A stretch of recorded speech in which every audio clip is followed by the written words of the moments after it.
A paz do Senhor Jesus para você, que alegria, que satisfação estarmos juntos em mais esta semana para falarmos sobre o tema da Escola Dominical da Igreja Assembleia de Deus em Vila Perus, em São Paulo. E hoje nós chegamos à última lição do trimestre. Nesse trimestre nós estudamos a carta de Paulo aos Efésios, com base na revista Lições Bíblicas da CPAD, daqui a Igreja Eleita, redimida pelo sangue de Cristo e selada com o Espírito Santo da promessa. Nós passamos por todos os capítulos desta carta de Paulo aos Efésios e hoje nós encerramos esse estudo com base na lição de número 13, a batalha espiritual e as armas do crente. Eu quero convidar então você a fazer comigo a leitura bíblica da lição de hoje, a acompanhar, se você tiver aí a sua Bíblia aí perto, quiser acompanhar na sua Bíblia ou no aplicativo que eventualmente você use aí para fazer as suas leituras bíblicas ou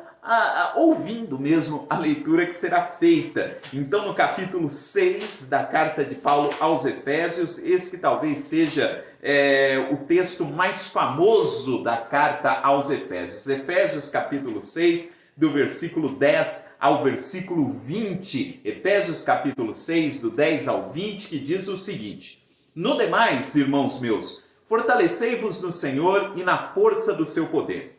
Revesti-vos de toda a armadura de Deus, para que possais estar firmes contra as astutas ciladas do diabo.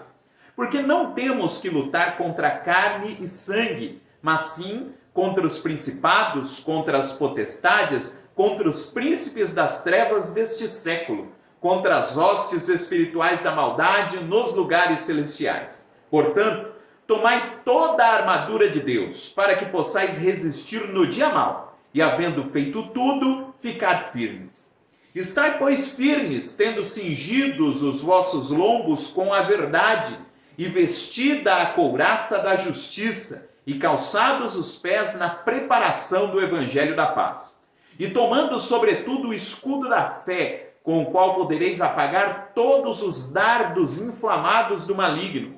Tomai também o capacete da salvação e a espada do Espírito, que é a palavra de Deus. Orando em todo o tempo, com toda oração e súplica no Espírito, e vigiando nisso com toda perseverança e súplica por todos os santos, e por mim, para que me seja dada no abrir da minha boca a palavra com confiança, para fazer notório o mistério do Evangelho, pelo qual sou embaixador em cadeias, para que possa falar dele livremente, como me convém falar. Muito bem, irmãos. Como eu disse, hoje é a nossa última lição do trimestre.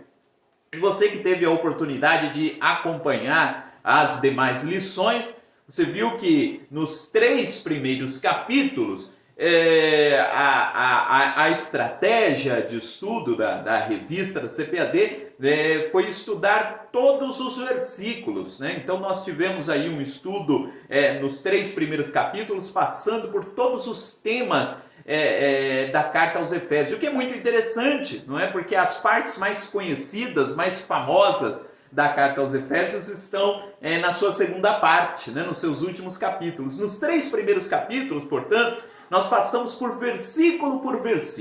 E depois, nos 3 últimos capítulos, foi elencado um tema do capítulo 4 para estudar. Nós falamos sobre a humildade, né? A antepenúltima lição. Depois, no capítulo 5, que foi a penúltima lição, a lição da semana passada, focou-se em família, que é o assunto do capítulo 5. E hoje foi escolhido uma parte do capítulo 6, que é a parte conclusiva da carta, para nós estudarmos hoje. Então, o propósito dessas aulas nesse trimestre foi de nós termos esse conhecimento geral, esse conhecimento panorâmico da carta aos Efésios, em alguns momentos estudando de uma forma mais detida cada um dos versículos, em outros momentos expondo aqui os temas gerais, mas de qualquer forma com o propósito de fazer com que cada um de nós nos interessemos cada vez mais a estudar esta carta tão maravilhosa. Eu confesso para você, né, eu chego ao final desse trimestre com um coração cheio de alegria por tantas coisas que eu aprendi ao estudar esta carta aos Efésios, a poder voltar para cada um desses textos, com um olhar mais detido sobre os versículos, com uma atenção toda especial, passando pelos diferentes temas desta carta, me proporcionou aí essa oportunidade de estar descobrindo coisas novas. E hoje, na lição de número 13, é a última lição e é também uma lição conclusiva, até porque o texto que foi escolhido, ele já começa indicando que é a conclusão de Paulo. Então vale a pena lembrarmos para você que esta carta aos Efésios, conforme nós explicamos lá na lição 1, inclusive você pode acompanhar todas as outras lições, há uma playlist nesse canal em que estão as 13 lições salvas, você pode acompanhar na ordem se você quiser depois, se você não acompanhou as lições anteriores, você pode voltar lá na lição 1. Na lição 1, que foi uma lição de introdução, nós falamos do panorama desta carta. Então Paulo, ele estava preso quando ele escreveu a carta aos Efésios, preso em Roma. Tudo indica que o local da prisão, quando ele escreveu essa carta, era Roma, que era a prisão que está relatada lá no finalzinho do livro de Atos dos Apóstolos. Paulo escreveu essa carta preso em Roma, assim como escreveu a carta aos Filipenses, que está logo depois dessa. Foram cartas que foram escritas nesta prisão em Roma. E Paulo estava ali como um preso domiciliar, ele estava aguardando o julgamento e ele foi obrigado a alugar uma casa e ficar ali em Roma.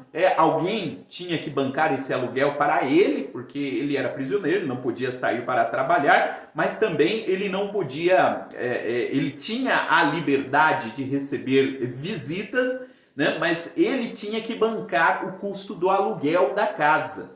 Então, neste contexto, ele recebia a ajuda de vários irmãos e ele escrevia essas cartas, como é o caso da carta aos Filipenses, agradecendo aos irmãos que o estavam ajudando. Então, o contexto em que ele está escrevendo é esse. Ele está preso em casa e existia um soldado romano que o estava vigiando ali o tempo todo, o que provavelmente pode ter inspirado o apóstolo Paulo a fazer a comparação que nós vamos estudar hoje da vida espiritual com a armadura do soldado romano. Então ele está escrevendo e o objetivo dele ao escrever aos Efésios é falar desse propósito maravilhoso de Deus em estabelecer a sua igreja, em estabelecer o seu povo. E ele falou, como nós já estudamos, sobre esse propósito maravilhoso, sobre a ideia que Deus fez se cumprir em criar a igreja, de pegar entre judeus e gentios, de fazer um novo povo, de fazer um novo homem, conforme nós frisamos em várias lições, uma nova humanidade sendo criada e tendo a igreja como seu povo escolhido para demonstrar ao mundo este propósito de recriar todas as coisas. A partir do capítulo 4, da metade da carta aos Efésios para frente, o apóstolo Paulo começa a colocar isto em prática. Ele mostra até o capítulo 3 esse propósito maravilhoso de Deus, e no capítulo 4 vem aquela pergunta: como é que se coloca isso em prática? Como é que isso se demonstra no cotidiano? Então, no capítulo 4 ele fala, no capítulo 5 ele aplica essas questões relativas à família, como nós falamos na aula passada, a família como esse primeiro espaço em que esses pilares do reino de Deus devem estar bem evidentes, devem estar bem demonstrados. E agora, quando ele chega no capítulo 6, né, ele ainda no comecinho do capítulo 6 fala ainda um pouquinho sobre a família, a parte que fala dos filhos e dos pais está lá no capítulo 6. Depois ele fala sobre a relação entre senhores e escravos. Lembre-se que naquela época o sistema da escravidão vigorava em todo o Império Romano, ele fala sobre isso. E aqui no versículo 10 ele chega à conclusão do livro, a conclusão da sua carta. Tanto é que a expressão que ele começa utilizando aqui no versículo 10 é: no demais, irmãos meus. Nesse no demais, irmãos meus, é uma espécie de um portanto. Bom, como eu vou concluir essa carta? Então, no demais, irmãos meus, portanto, irmãos meus, o que me resta dizer? Né? É como se ele repassasse agora tudo aquilo que ele disse durante toda a carta, ele parasse e dissesse: agora, irmãos, como que eu vou resumir tudo que eu vou falar? O que de mais importante eu ressaltaria para vocês depois de tudo que eu escrevi? né? Em poucas palavras, como é que eu ressalto tudo que eu escrevi em poucas palavras? Então ele está aqui dando uma conclusão. E a conclusão tem sempre esse propósito, né? Na conclusão a gente resgata algumas coisas que a gente já falou de uma forma mais sintética, né? De uma forma mais rápida, mais breve, mas trazendo esses elementos e unindo, né? Tudo aquilo que nós já falamos. Então aqui Paulo está fazendo uma conclusão. Não é mais, irmãos meus, ou seja, portanto, irmãos meus, o que vocês devem fazer diante de tudo aquilo que eu disse? E ele resume, começando o seu resumo, da seguinte forma: no demais, irmãos meus, fortalecei-vos no Senhor e na força do seu poder. Veja que coisa interessante. Irmãos, a coisa mais importante que vocês devem se preocupar. Vocês devem se preocupar em se fortalecerem no Senhor. Lembrem-se que tudo aquilo que eu já falei, todo este propósito maravilhoso de Deus em criar a sua igreja, tudo isto veio de Deus. Não é dom de vós. Nós falamos sobre isso, né? Quando Paulo expressa lá no começo da carta, a graça é dom de Deus. Foi Deus quem permitiu que nós fôssemos o que nós somos hoje. Foi Deus quem resgatou a sua igreja, foi Deus quem constituiu o seu corpo, a sua igreja. Portanto, irmãos, vocês devem buscar a sua força não em vocês mesmos, mas devem buscar a sua força em Deus. É Deus quem permitiu que tudo isso aconteça. E, portanto, os irmãos, cada um de vocês que estão lendo esta carta, diria Paulo, devem procurar se fortalecer nele, porque a iniciativa da salvação partiu dele. Foi ele quem começou a boa obra em nossas vidas e a está aperfeiçoando. Portanto, a continuidade desta boa obra depende de nós nos aproximarmos de Deus. É Deus quem opera em nós o querer e o efetuar, como disse o apóstolo Paulo. Portanto, irmãos, fortalecei-vos no Senhor e na força do seu poder. Teve uma aula aqui que a gente falou sobre o uso do pleonasmo. Né? O que é o pleonasmo? Você deve se lembrar, né, daquelas aulas de português, onde a gente estudava lá na escola o que é o pleonasmo. O pleonasmo é quando você usa duas expressões que na realidade querem dizer a mesma coisa. Né? Existem, às vezes, alguns pleonasmos que, dependendo do contexto em que a gente usa, fica até feio a gente falar, né? Como dizer, subir para cima, descer para baixo, são exemplos de pleonasmos. Mas nem sempre o pleonasmo, né, que é usar duas expressões, uma junto da outra, e as duas significam a mesma coisa, né? Por exemplo, você recua para trás, né? Lógico, você recua para trás. Né? O pleonasmo, às vezes, ele fica feio, né, a gente falar. É importante a gente usar outras expressões. Mas existem alguns contextos, nem sempre o pleonasmo ele é uma expressão, uma colocação errada. Existem alguns contextos onde é até interessante usar um pleonasmo para enfatizar, de fato, a ideia. E Paulo ele já tinha usado o pleonasmo, lá no capítulo 2, a gente até falou sobre isso, e aqui de novo ele usa um pleonasmo. Porque ele diz que a gente tem que se fortalecer no Senhor e na força do seu poder.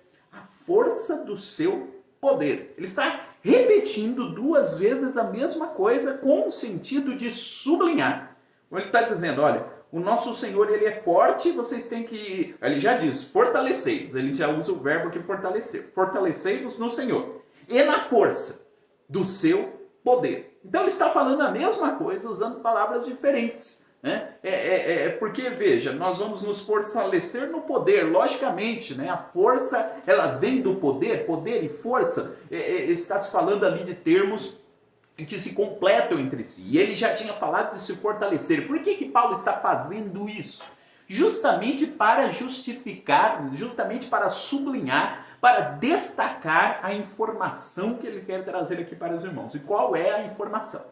Na relação entre nós e Deus, preste muita atenção nisso, na relação entre nós e Deus, Deus é aquele que é o extremamente poderoso, extremamente forte, e nós somos a parte fraca da relação. Nós não temos nenhuma força em nós mesmos. Se por um lado nós não temos força nenhuma em nós mesmos, por outro lado nós temos Deus, que é extremamente forte e o ser mais poderoso do universo. Ele tem força, ele tem poder. E Paulo então destaca isso, irmãos. Confiem na força, confiem no poder de Deus. Ontem, aqui em um culto doméstico, nós passamos pelo Salmo 29. E eu já estava pensando nesta aula que gravaria hoje. E lá no Salmo 29, você pode depois lê-lo, é um salmo que fala sobre o poder de Deus, sobre a força de Deus. E lá no Salmo 29, o salmista ele diz que Deus é forte, Deus é aquele que separa as labaredas do fogo, Deus é aquele que quebra os cedros do Líbano. Os cedros do Líbano era a árvore que era conhecida pela sua força, pela sua resistência. Não era fácil quebrar o cedro do Líbano. E a Bíblia diz que Deus, o salmista diz lá no Salmo 129, Deus é forte. Ele quebra até aquilo que é considerado inquebrável. Ele quebra os cedros do Líbano e os faz saltar como bezerros no campo. Ou seja, Deus ele faz, Deus querendo, ele consegue fazer coisas que são inimagináveis para nós. Tamanho é o seu poder. E é isso que Paulo está frisando aqui para os irmãos Efésios. Deus é forte. Fortaleçam-se nele. A vida cristã não guarde muito bem isso também, a vida cristã não é uma competição para ver quem é mais forte, quem é mais poderoso, quem é mais santo. Às vezes existem pessoas que entram nesta lógica de competição. No campo espiritual não existe competição porque todos nós somos fracos. Nós dependemos da única força que é a força do Senhor. E é isso que Paulo está dizendo. Fortalecei-vos no Senhor. Fortalecei-vos na força do seu poder. Por quê? E ele diz aqui no versículo 1, no versículo 11. Primeiro, fortalecei-vos no Senhor e na força do seu poder. Revesti-vos de toda a armadura de Deus. Eu vou deixar essa expressão armadura de Deus, porque depois a gente vai detalhar essa armadura de Deus. E para quê? Para que possais estar firmes contra as astutas ciladas do diabo. Porque nós não temos que lutar contra carne e sangue, mas sim contra os principados, contra as potestades, contra os príncipes das trevas deste século e contra as hostes espirituais da maldade nos lugares celestiais. Então, veja, nos capítulos anteriores, Paulo ele falou sobre a preocupação que deve existir em cada um de nós com relação às nossas relações sociais, com relação às nossas relações em família, com relação à forma como nós convivemos com as demais pessoas. E aí Paulo diz, mas isso não quer dizer que as outras pessoas com as quais nós convivemos são os nossos inimigos, ou que nós estamos lutando contra elas. Nós não estamos lutando contra pessoas. Nós não temos inimigos que são pessoas que nós temos que combater. Nós estamos lutando contra um modo de pensar que inclusive influencia pessoas. É contra isso que nós estamos lutando. Não é contra a pessoa em si que nós estamos lutando. Nós estamos lutando contra um modo de pensar que a Bíblia fala que é o mundo, um modo de pensar, um sistema de pensamento que se opõe a Deus e que faz com que pessoas abracem este modo de pensar e se oponham a Deus. E este modo de pensar, este modo de viver, diz o apóstolo Paulo, ele não é baseado apenas naquilo que acontece aqui nesta terra. Há hostes espirituais da maldade que influenciam este modo de pensar. E não somente a influenciam, mas que estão em batalha constante para que este modo de vida, este modo de pensar que desagrada a Deus e que foi instaurado desde lá da queda do homem no Jardim do Éden, possa alcançar o maior número de pessoas. Ou seja, a nossa luta, por isso que ele diz, a nossa luta não é contra a carne e o sangue. A gente não está combatendo pessoas. A gente está combatendo um modo de vida que se opõe a Deus. a gente está combatendo contra forças espirituais que fazem com que as pessoas se oponham a Deus. Faz com que as pessoas conscientemente se afastem de Deus. Então é isto que Paulo está dizendo. É muito importante esse texto, porque o texto ressalta aqui para nós a nossa crença, a crença que o cristianismo ressalta sempre, de que há seres espirituais, há anjos e há demônios. Isso, logicamente, não quer dizer que a gente não tenha responsabilidade, que a culpa de tudo seja dos demônios, ou seja, e que todas as benesses sejam por conta dos anjos. Não é que a gente está transferindo a nossa responsabilidade para os seres espirituais, não é isso. Mas o que nós queremos dizer é que existem seres espirituais que estão em constante interação com as coisas que estão acontecendo aqui neste mundo, estão influenciando pessoas, estão criando situações para que as pessoas se enveredem para o caminho distante de Deus. Há uma luta, há uma guerra espiritual constante.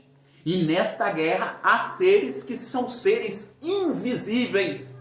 E esses seres, e as palavras que Paulo usa aqui para descrever esses seres, são palavras que eram constantemente usadas tanto no mundo político romano, porque os romanos eram conhecidos, dentre outras coisas, pelos seus exércitos. Então essas expressões potestades, hostes, principados, que são as expressões que Paulo usa aqui nesse texto, eram expressões comuns do exército romano. Então existiam lá principados, hostes, e esses termos também eram utilizados na religião da época.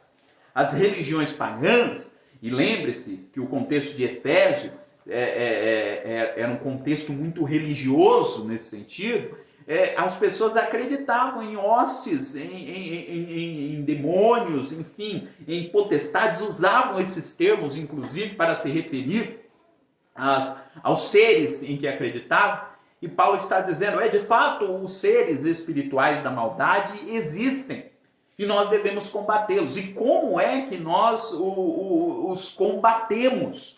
Nós os combatemos nos revestindo da armadura de Deus. Nós não combatemos os seres espirituais da maldade e as consequências que eles provocam neste mundo. E quais são essas consequências que eles provocam neste mundo? O diabo, desde a queda, quer dizer, até antes da queda do homem lá no Jardim do Éden, o seu principal propósito, é claro, é afrontar a Deus, e como ele não consegue derrubar a Deus, tentou inclusive e não conseguiu, ele derruba a principal obra de Deus, que é o ser humano criado à imagem e semelhança de Deus. E ele faz com que o ser humano se centre cada vez em si mesmo, porque Deus criou o ser humano para que o ser humano vivesse numa comunhão perfeita com Deus e também entre os seres humanos. E qual é a principal estratégia do diabo? É fazer com que o ser humano pense só em si mesmo, seja cada vez mais egoísta, mais autocentrado, mais olhando apenas para si próprio, e assim perca a sua dimensão de contato com Deus e também de contato com os outros, não é? Veja, existem pessoas que, conforme vão aumentando nisso, vão se afastando mais de Deus e vão perdendo cada vez mais essa imagem e semelhança que Deus colocou em nós.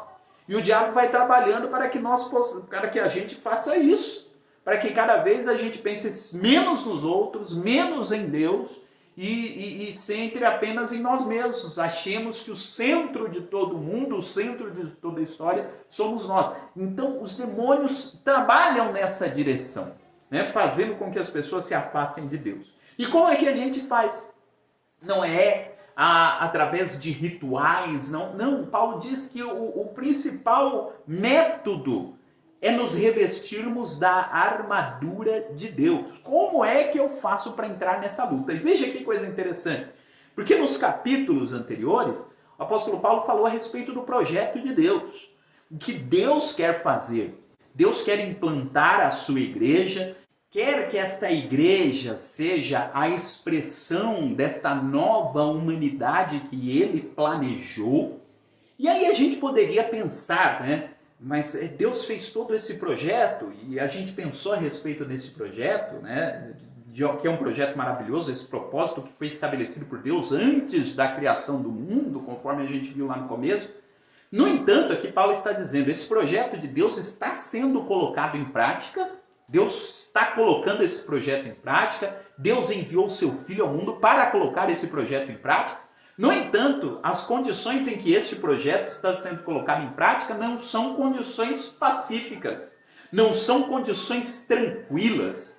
Uma coisa é você executar um projeto, uma coisa é você colocar alguma coisa em prática quando todas as condições, todo o contexto de onde você vai executar aquele projeto são boas, são tranquilas, não são condições adversas. Outra coisa é você executar o mesmo projeto em condições adversas, em condições de pressão. Uma coisa é você construir os muros de Jerusalém, outra coisa é você construir os muros de Jerusalém nas condições em que Neemias reconstruiu, com muitos inimigos ali, muita gente falando um monte de coisa o tempo todo. São condições distintas. Uma coisa é você fazer comida, outra coisa é você fazer comida no meio de uma guerra. Uma coisa é você executar uma atividade ao ar livre, outra coisa é você executar essa atividade ao ar livre sobre o prenúncio de uma forte chuva. Quer dizer, as condições mudam. E o apóstolo Paulo diz, o projeto de Deus é perfeito, porém as condições em que eles estão sendo executados é condição de guerra. A gente, no momento em que está sendo gravada esta aula, nós estamos no momento da Covid-19, na pandemia mundial. E há muitos projetos que estão sendo realizados no meio dessas condições de pandemia, que não são condições normais. Uma coisa é você fazer determinada coisa, determinado projeto em condições normais. Outra coisa é você fazer neste momento específico que nós estamos vivendo, no momento que esse vídeo é gravado. E a Paulo está dizendo justamente isso. O projeto de Deus está sendo executado no meio de uma guerra. Há uma guerra que é travada nos lugares celestiais. Lembra que essa expressão lugares celestiais já apareceu lá no capítulo 1. Há uma guerra que está sendo travada nos lugares celestiais, e é no meio dessa guerra que Deus está colocando o seu plano em ação, Está executando o seu projeto. Isso não quer dizer que o projeto de Deus seja falho, o projeto de Deus continua sendo perfeito. O que isso quer dizer é que nós devemos estar mais atentos. Nós devemos estar entendendo que ao mesmo tempo que estamos concretizando esse projeto de Deus na Terra, nós também estamos lidando com forças hostis a nós. Nós não estamos numa condição, que é a condição que nós teremos no céu, em que nós não teremos dessa oposição. Nós temos uma oposição que parte, que embora possa muitas vezes ser direcionada sobre nós por pessoas especificamente, Paulo diz aqui que ela é produzida pelas hostes espirituais da maldade, ainda que reflita por intermédio das pessoas. E por isso que ele diz, não é as pessoas que são os nossos inimigos. Porque a pessoa em si, ela pode até estar sendo usada pelo maligno, mas o nosso desejo é que ela deixe de ser usada pelo maligno e passe a fazer parte da obra de Deus. Ou seja, se o problema fosse com a pessoa, nós gostaríamos que ela fosse exterminada. E nós não queremos que ninguém seja exterminado. Nós não compactuamos com o extermínio, seja ele de qualquer tipo. O que nós compactuamos é com a necessidade de que essas pessoas possam ser redimidas e possam fazer parte dessa nova humanidade que Cristo estabeleceu, que Deus manifestou através de Cristo. Então é isso que ele está dizendo. E para lutar então contra esses inimigos, a gente deve se revestir de toda a armadura de Deus. E esse é o trecho, que talvez seja o trecho mais conhecido da carta de Paulo aos Efésios. Ele diz, portanto, irmãos, ou seja, diante deste contexto, diante dessa situação, diante das condições em que o projeto de Deus está sendo estabelecido na terra, nós temos que tomar alguns cuidados. Portanto, tomai toda a armadura de Deus. Existem várias coisas na vida espiritual que nós devemos estar atentos. E não adianta estar atento apenas a uma e esquecer da outra, porque as coisas estão interligadas. De nada adiantava para o soldado do Império Romano sair para a guerra vestindo apenas, por exemplo, o capacete. Ele sai com a sua armadura, ele sai só com o capacete. Mas o corpo todo ele está à paisana. Do que adiantaria essa armadura? Do que adiantaria ele ir apenas calçado com as sandálias, né, que o soldado romano usava, e se esquecesse do resto da armadura? De nada adiantaria. Paulo diz, você tem que usar toda a armadura, toda ela. E qual é essa armadura? E aí eu abro um parênteses para usar a minha imaginação. Imagina o apóstolo Paulo olhando, né? O apóstolo Paulo escrevendo essa carta. E ele estava ali preso. E a companhia que ele tinha ali pessoalmente era o soldado romano. E há alguns comentaristas que imaginam que Paulo talvez fosse uma pessoa que gostava de conversar e conversou muito com os soldados romanos, talvez aprendeu muitas coisas ali com eles, né? Evangelizou os soldados romanos, porque lá na carta aos Filipenses, Paulo diz que tinha gente da guarda romana que conheceu o evangelho, ou seja, Paulo preso aproveitava para pregar o evangelho para os soldados ali que o vigiavam. E veja que coisa, eu imagino Paulo escrevendo aos Efésios, e quando ele fala desse contexto de guerra, ele olha na sua frente e tem ali um soldado, talvez paramentado com toda essa armadura que ele está falando, e aí Paulo vai olhando para o soldado e vai se inspirando para escrever essa metáfora aqui, vai se inspirando para dar esse conselho para os irmãos. Ele olha para o soldado, ele observa que aquele soldado tem um capacete, ele observa que o soldado tem uma couraça, e ele vai transcrevendo isso. Então esse contexto que Paulo escreve. E ele diz aqui que a primeira coisa que a gente tem que fazer, ele diz que a gente tem que tomar toda a armadura para que nós possamos resistir no dia mal. E lá atrás ele fala, nós passamos aqui pelo versículo 11, que ele diz que a gente tem que resistir às astutas ciladas do diabo. As ciladas do diabo são astutas. O que é astúcia? Astúcia é aquela capacidade da pessoa em planejar algo, e às vezes planejar até um mau intento, sem ser notado, sem ser percebido. O diabo ele não atua de uma forma assim descarada. Ele atua justamente para não ser notado. Isso é ser astuto. Ser astuto é colocar em prática o seu plano, os seus propósitos, sem ser notado, sem ser percebido. E pode ser, conforme eu estava falando aqui, que existem seres espirituais da maldade que atuam, e alguém pode dizer, não, isso não é verdade, isso é loucura. Bom, o que o texto está nos ensinando é justamente isso. Esses seres atuam sem serem notados, e algumas vezes são notados, e sobretudo por aqueles que têm o discernimento vindo da palavra de Deus, mas o propósito é justamente atuar sem ser notado, sem ser percebido. Então existem pessoas que estão totalmente tomados por desejos malignos, desejos diabólicos, e não perceberam.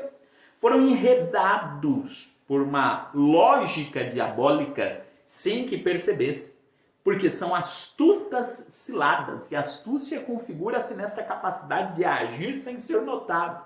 Ele diz, o nosso inimigo é astuto. Ele se, em outra carta, né, Paulo disse que ele, se possível for, né, ele se disfarça até de anjo de luz e, se possível, enganaria até os escolhidos. Então, a gente precisa estar atento a esse modo como o inimigo atua, uma forma astuta, uma forma nem sempre percebida claramente. E diz aqui que a gente tem então que resistir no dia mal, e a resistência que ele está lembrando do soldado em ação. O que era o exército que resistia? É aquele exército que permanecia firme mesmo quando recebia um ataque inimigo. Ele não recuava, ele estava ali. Oferecer resistência é justamente isso, né? Você tem uma situação vindo contra você e você resiste, você aguenta, você persiste. Paulo diz que a gente tem que resistir no dia mau. Talvez nem todos os dias serão dias maus, né? Nem todos os dias a gente vai ter uma pressão tão grande do mal contra nós, mas vai haver o dia mau. Cedo ou tarde ele chegará. E ele diz aqui que a gente tem que resistir quando chegar esse dia mau. E depois, para podermos feito tudo, ficar firmes. Continuar firme. Não é também resistir e depois que passar aquele momento de resistência, cair morto. Não, é resistir e continuar firme. E como é que a gente faz? Agora sim eu chego, porque eu estou anunciando há muito tempo que eu vou falar aqui da armadura cristã, mas agora chegamos.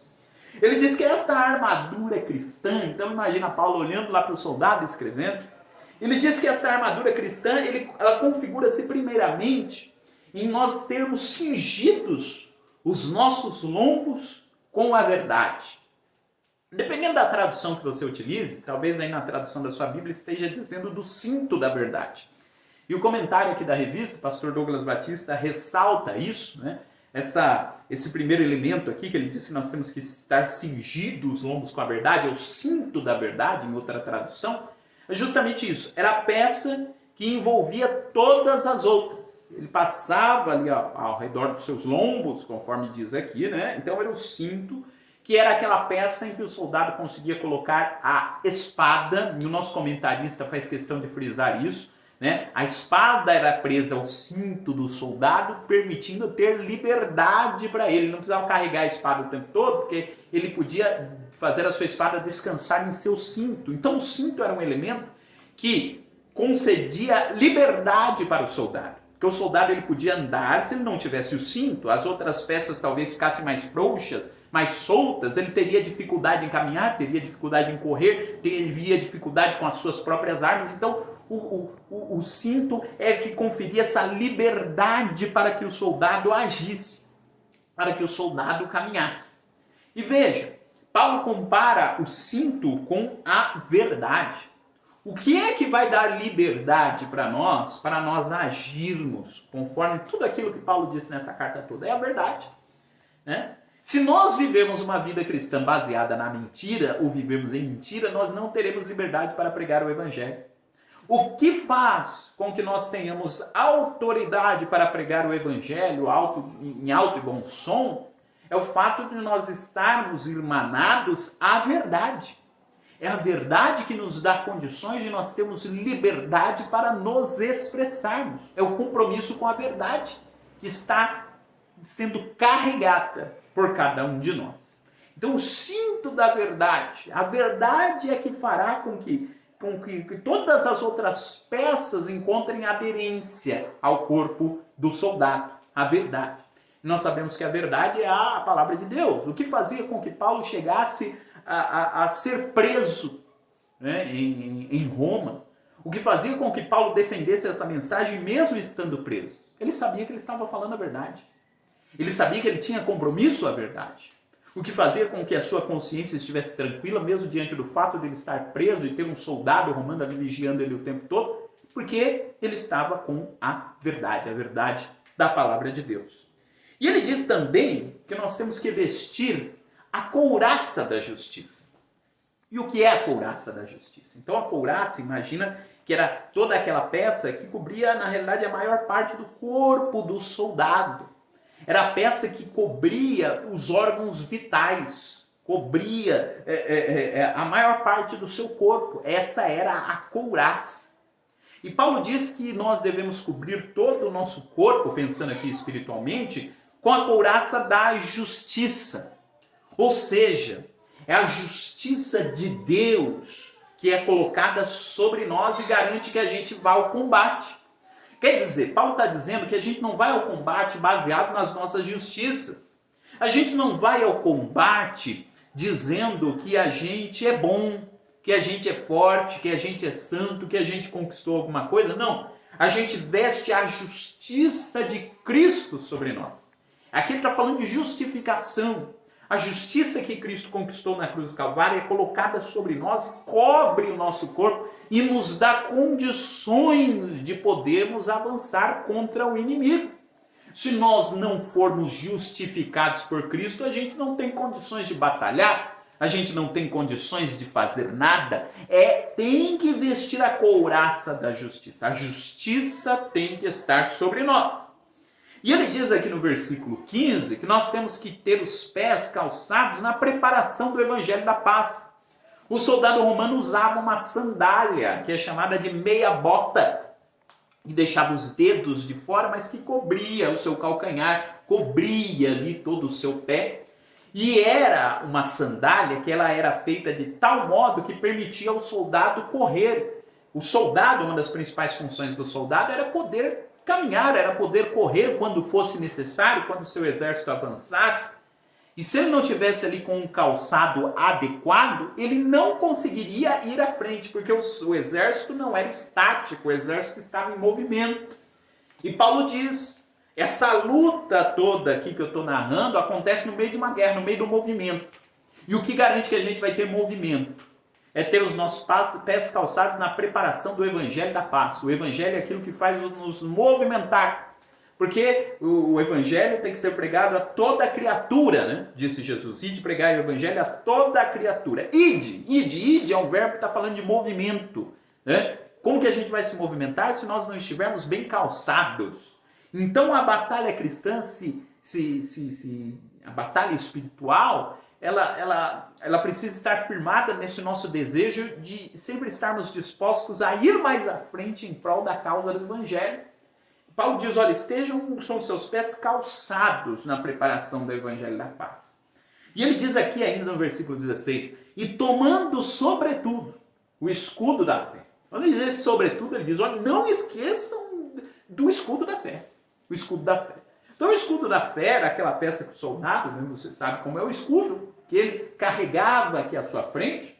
E a principal a função aqui do escudo da fé, ele diz que é apagar todos os dardos inflamados do maligno. Sabe o que é um dardo inflamado? Então era uma flecha que na sua ponta ela pegava fogo.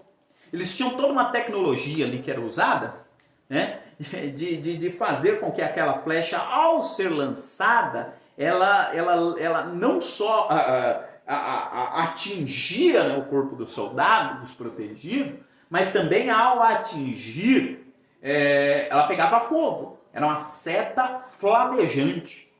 E quando ele diz aqui que o diabo ele lança contra nós, o inimigo, os demônios lançam contra nós dardos inflamados.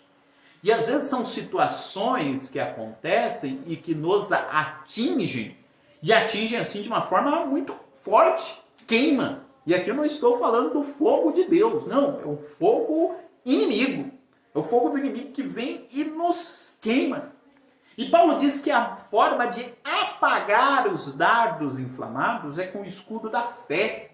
Ou seja, vez ou outra o inimigo lançará contra nós, o mundo lançará contra nós, dúvidas a respeito de Deus, lançará contra nós situações para fazermos com que a gente renuncie naquilo que a gente acredite, ou que viva a parte daquilo que nós pregamos. E como é que a gente vence isso? Colocando a fé na nossa frente. Aqui você pode fazer um link com o capítulo 11 da carta aos Hebreus. Por que aqueles heróis da fé que estão descritos lá no capítulo 11 não desistiram? Porque eles tinham a fé. Ou seja, quando vieram algumas situações que eram situações assim, entre aspas, perfeitas para os fazerem desistir, situações adequadas para os fazerem desistir, a fé era o elemento que eles colocavam à frente, que fazia com que eles levantassem a cabeça e prosseguissem mais à frente. É o escudo da fé. É a arma aqui de rebatimento. A fé é essa virtude que Deus colocou em nós, que Deus deu de uma vez por todas aos santos, diz lá no livro de Judas, que permite com que a gente rebata esses ataques que vêm contra a nossa fé. Tanto é que quando a gente perde fé, a gente perde tudo, né? Quando a gente perde fé, a gente perde a essência de quem nós somos. Enquanto a gente há que perdeu a fé, deixou de usar o escudo da fé e por conta disso foi atingido por um dardo inflamado, nem percebeu que foi atingido por um dardo inflamado do maligno e já não age mais por fé, age por vista, age por interesses, não age mais para glorificar a Deus. Que Deus nos guarde disso. E ele diz aqui que a gente tem que tomar o capacete da salvação. Ah, o capacete da salvação. Não o capacete, aquela aquela peça da armadura do soldado romano que era mais pesada, que ia sobre a sua cabeça. E ele diz aqui que a gente tem que tomar o capacete da salvação. E de onde é que vem essa expressão, capacete da salvação? E veja, não apenas a expressão capacete da salvação. Eu disse que Paulo se inspirou olhando ali um soldado romano, mas Paulo teve uma outra inspiração aqui nesse texto. Voltei. Isaías, capítulo 59. Veja o que está escrito em Isaías, capítulo 59, versículo 16. Isaías 59, 16. E viu que ninguém havia, e maravilhou-se de que não houvesse um intercessor, pelo que o seu próprio braço lhe trouxe a salvação e a sua própria justiça o susteve. Porque se revestiu de justiça como de uma couraça, e pôs o capacete da salvação na sua cabeça, e tomou vestes de vingança por vestidura, e cobriu-se de zelo como de um manto. Em Isaías capítulo 59 já aparece tanto aqui a couraça da justiça, quanto o capacete da salvação. Mas no caso do livro de Isaías, quem está vestindo o capacete da salvação e a couraça da justiça é Deus. O contexto desse capítulo 59 é um contexto em que está se falando sobre a corrupção que tomava ali o reino de Judá, e Deus fala ali através do profeta: olha, eu procurei alguém que me agradasse, eu procurei alguém que estivesse vivendo em santidade, e alguém que pudesse me representar ali, não encontrei. Então eu mesmo decidi ir à terra, que foi o que Jesus fez, né? Deus não encontrou ninguém que pudesse pagar pelo preço do pecado humano, então o próprio Deus veio, e é isso que ele está dizendo lá em Isaías 59, vale depois a pena você ler esse texto com mais calma, e aí Deus está dizendo: eu mesmo, eu coloquei a couraça da justiça, coloquei o capacete da salvação, ou seja, os meus pensamentos têm a ver com a salvação para a nação de Judá, porque o pensamento de quem está lá não tem mais nada a ver com a salvação. Eu coloquei o capacete da salvação, coloquei a couraça da justiça, ou seja, fui vestido de justiça, porque está todo mundo vivendo em justiça, e fui lá resolver a situação. Deus fala aqui que vestiria a couraça da justiça e o capacete da salvação. Diz também que ele vestiria, e aí é muito interessante que nesse texto tem alguns elementos da armadura que Paulo não diz para a gente usar. Porque aqui em Isaías 59 diz ainda que ele vestiu as vestes da vingança. E as vestes da vingança, Paulo não diz lá em Efésios 6 que a gente tem que vestir.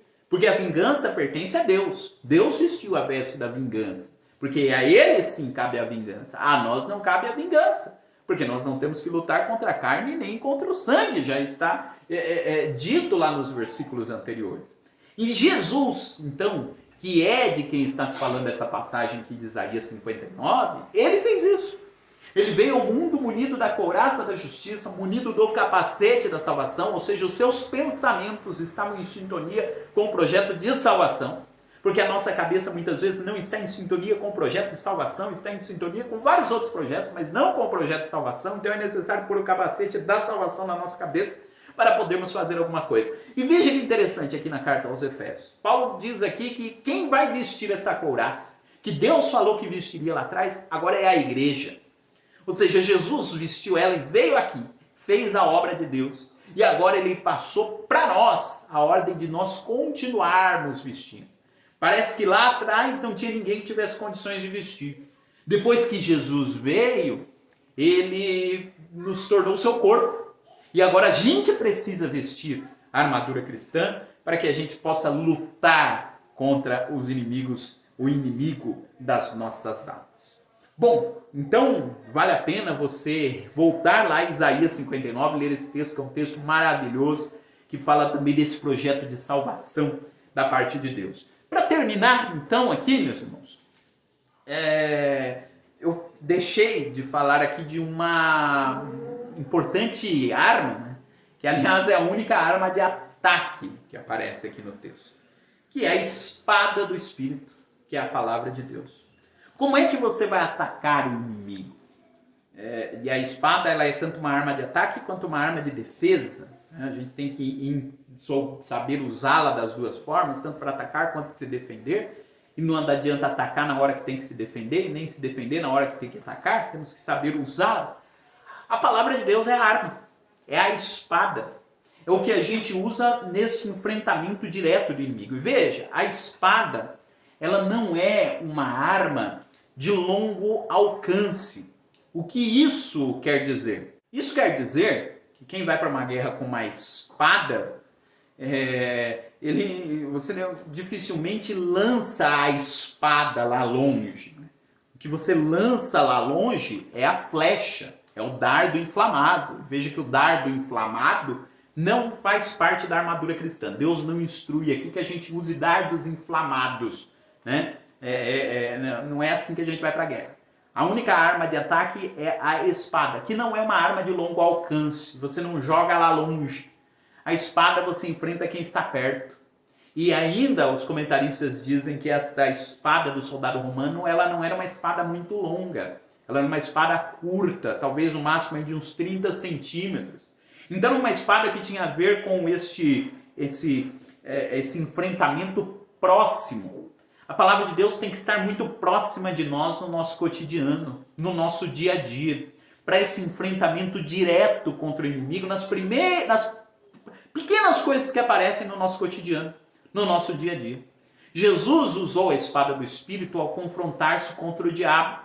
E o diabo atacou, usando inclusive versículos da palavra de Deus, né? Com uma forma de aplicação totalmente fora daquilo que o texto queria dizer, mas enfim, atacou Jesus e Jesus se defendeu sempre com a palavra. Ou seja, a gente não vai enfrentar o inimigo usando a nossa própria honra, usando os nossos próprios métodos, a gente vai usando aquilo que a palavra de Deus diz. A gente milita a boa milícia do Evangelho. É o Evangelho que está à nossa frente. O que a gente luta, a gente não está lutando por pessoas, a gente não está lutando por... a gente está lutando pela causa do Evangelho. O Evangelho pleno, o Evangelho que alcança pessoas. É por isso que nós estamos lutando. E a espada do Espírito, então, é essa arma de ataque que Deus coloca em nossas mãos. E tudo isso, como é que a gente faz para se apropriar dessas armas todas? Né? Dessa armadura toda? Ele diz que a gente tem que fazer isso em oração. Ele diz no versículo 18, orando em todo tempo com toda oração e súplica no Espírito e vigiando nisso com toda perseverança. A gente usa todas essas ferramentas que Deus nos deu por intermédio da oração. É orando que a gente vai conhecendo a verdade, que a gente vai ganhando a justiça de Deus sobre nós, que a gente vai se preparando no Evangelho da Paz, que a gente vai aprendendo a usar o escudo da fé através da oração, orando em todo o tempo. Paulo diz essa luta é diária, todo o tempo tem que estar em oração. E também em súplica, né? Que é aquela oração suplicante, aquela oração de um pedido bastante contundente. E ele diz, né, em súplica e vigiando nisso com toda perseverança. Ou seja, orando e vigiando, ou seja, orando e estando atento às situações que vierem sobre nós. E aí aqui ele termina, então, o texto pedindo para que os irmãos orassem também por ele, para que ele continuasse usando a espada do Espírito. Ele diz, orem por mim, irmãos, para que me seja dada no abrir da minha boca a palavra com confiança para fazer notório o mistério do Evangelho. E alguém poderia dizer, onde que você está falando do Evangelho, Paulo? Você está preso. E ele diz, pois bem, no versículo 20, por isso que eu sou embaixador em cadeias. Eu estou falando do Evangelho aqui no meio, na prisão. Sou embaixador em cadeias, para que eu possa falar dele livremente, como me convém falar. O jogo de palavras que Paulo usa aqui, né? Ele diz, eu estou na cadeia, mas estou falando livremente. A palavra de Deus ela não está presa, que é uma expressão que ele usa em outro lugar também, em outra das suas cartas. Bom, irmãos, para terminar, nós terminamos o livro, a carta de Paulo aos Efésios, e tem aqui os versículos finais que eu gostaria de destacar, que não estão na lição de hoje, porque Paulo, nessa carta aos Efésios, ele estava preso e ele fala muito pouco sobre si mesmo, né, na carta aos Efésios. E ele termina o texto da carta aos Efésios falando, irmãos, olha, você pode ler os versículos seguintes, aliás, eu estou falando que você deve ler, mas eu posso ler aqui para você. Aos Efésios capítulo 6, vamos só ver como é a forma que Paulo termina essa carta. Porque Paulo fala muito pouco sobre a sua própria condição a não ser nesses últimos versículos da carta aos Efésios. Ele diz, no versículo 21, ora, para que vós também possais saber dos meus negócios e o que faço, Tíquico, irmão amado e fiel ministro do Senhor, vos informará de tudo, o qual vos enviei para o mesmo fim, para que saibais do nosso estado e ele console os vossos corações.